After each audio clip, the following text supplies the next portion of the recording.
Devil man cry एक ऐसा anime जिसने कि सारे एनीमे फैंस को शॉक कर दिया है, क्योंकि कोई भी इस एनीमे को एक्सपेक्ट नहीं कर रहा था। किसी को पता ही नहीं था ये एनीमे आने वाला है, लेकिन स्टिल एक डार्क हॉर्स की तरह बड़े बड़े नेम्स को ओवरशैडो कर दिया। कुछ ही टाइम के लिए सही, लेकिन हाँ, फायर फोर्स और विंड ब्रेकर जैसे बड़े बड़े नेम्स से कम्पीट किया है इसने। और सही में इसके सीजन फर्स्ट की सक्सेस इतनी तगड़ी थी कि नेटफ्लिक्स ने कुछ ही दिन बाद सीजन 2 भी अनाउंस कर दिया। अब ये सारी चीजें तुम्हें पता होंगी अगर तुम मेरे इंस्टाग्राम पेज को फॉलो करते हो, और नहीं करते तो यार कर लो जाके, ऐसे ही अपडेट्स देता रहता हूँ इस पर। बाकी अगर इस एनीमे में इंटरेस्टेड हो और जानना चाहते हो कि आखिर ये एनीमे है क्या और क्या तुम सब लोगों को देखना चाहिए, देन कीप वॉचिंग।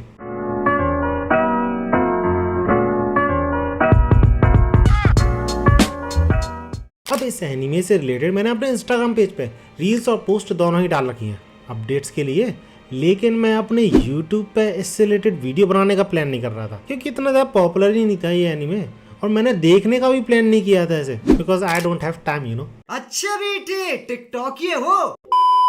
बट जैसे जैसे मेरे इंस्टाग्राम फीड पे इसकी रील्स आने लगी और मुझे कुछ सीन्स दिखे इस एनीमे के, तो मुझे काफ़ी तगड़ा लगने लगा ये एनीमे, और तभी जाके मैंने ये एनीमे देखा और सोचा कि वीडियो भी बनानी चाहिए, तुम सब लोगों को भी बताना चाहिए। अब वैसे तो मैं सीधा सिंपल बोल देता हूँ तुमसे, तुम लोगों को ये एनीमे देखना ही चाहिए, लेकिन इसके अगर प्लस पॉइंट और नेगेटिव पॉइंट्स की बात करें तो सबसे पहली चीज़ जो कि मैं हर एनीमे में देखता हूँ वो है पेसिंग।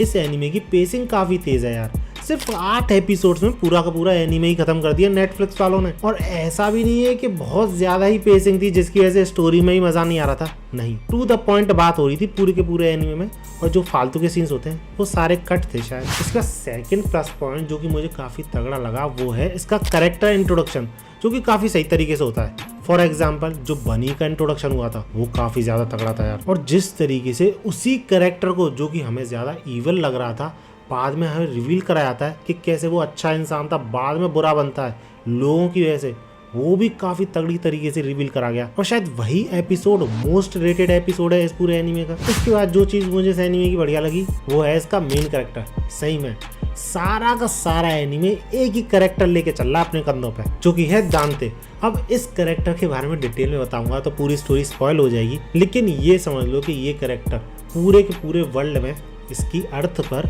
सबसे ज्यादा स्पेशल ह्यूमन है, और इसकी एक चीज के पीछे सारे लोग पड़े हुए हैं। और जहां मुझे ये पूरा का पूरा एनीमे एक्शन बेस्ड लग रहा था, क्योंकि सिर्फ फाइट्स ही फाइट्स देखा जा रहा था मैं इस एनीमे में, हर एपिसोड में किसी ना किसी तरीके की फाइट हो रही थी, लेकिन एक एपिसोड ऐसा भी आता है जो कि काफी ज्यादा इमोशनल कर देता है, और बहुत बड़ा प्लॉट ट्विस्ट भी आता है उस एपिसोड में। वही मोस्ट रेटेड एपिसोड, उसी में होता है ये सब कुछ।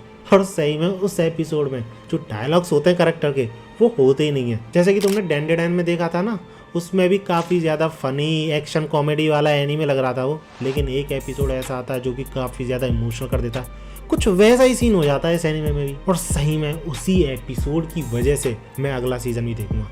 अगर वो एपिसोड नहीं होता तो शायद ही मैं अगला सीजन देखता। इसके बाद लास्ट चीज जो कि मुझे इस एनीमे की अच्छी लगी, जिसके बारे में मैंने अभी बताया भी तुम्हें, वो है एक्शन सीन्स, जो कि काफ़ी ज़्यादा तगड़े हैं।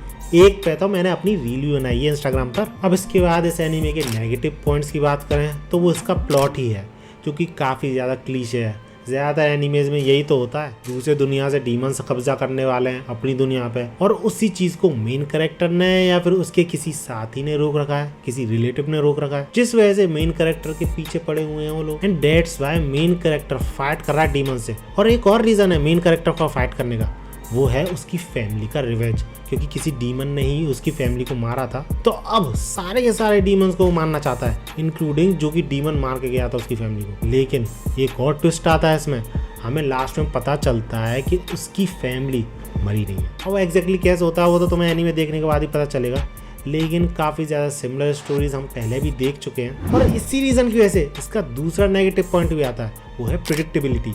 यानी इस एनीमे को तुम आसानी से प्रिडिक्ट कर सकते हो, कुछ टाइम तक तो कर ही सकते हो। जो कि बीच में प्लॉट ट्विस्ट आए थे वो थोड़े अलग थे, उनको प्रिडिक्ट करना काफ़ी ज़्यादा मुश्किल था, लेकिन काफ़ी सारी चीज़ें प्रिडिक्ट हो जाती हैं, जो कि मुझे बहुत बुरी लगती हैं किसी भी एनीमे में, क्योंकि प्रिडिक्ट ना कर पाना सबसे ज़्यादा इंटरेस्टिंग बनाता है एनीमे को। अब इसके बाद जो नेगेटिव पॉइंट आता है वही प्लस पॉइंट भी था, जो कि है पेसिंग। अब पेसिंग की वजह से ये एनीमे काफ़ी ज़्यादा लेंथी नहीं लगता है, खिंचा हुआ नहीं लगता है, लेकिन काफ़ी ज़्यादा शॉर्ट लगता है। यही नेगेटिव पॉइंट है यार इसका। मैं चाह रहा था 1-2 एपिसोड और आते, एटलीस्ट 12 एपिसोड्स तो एक सीज़न में होने ही चाहिए थे, लेकिन भैया नेटफ्लिक्स अपने हिसाब से चलता है। अपने जो एनिमेज हैं उसके सब हमें लगभग ऐसे ही एपिसोड होते हैं, 7 या फिर 8। और पिछले कुछ टाइम से तो नेटफ्लिक्स काफी तगड़े तगड़े एनिमे भी ला रहा है। अगर उस पर वीडियो चाहते हो तो इस वीडियो पे एटलीस्ट 1000 लाइक्स तो करवा ही दो यार। और तुमने ये एनिमे देखा है कि नहीं, ये मुझे कमेंट जरूर बताना। वीडियो अच्छी लगी हो तो सब्सक्राइब करके रखना, ऐसी वीडियोस आने वाली हैं इस चैनल पे। मिलते हैं अगली वीडियो में एंड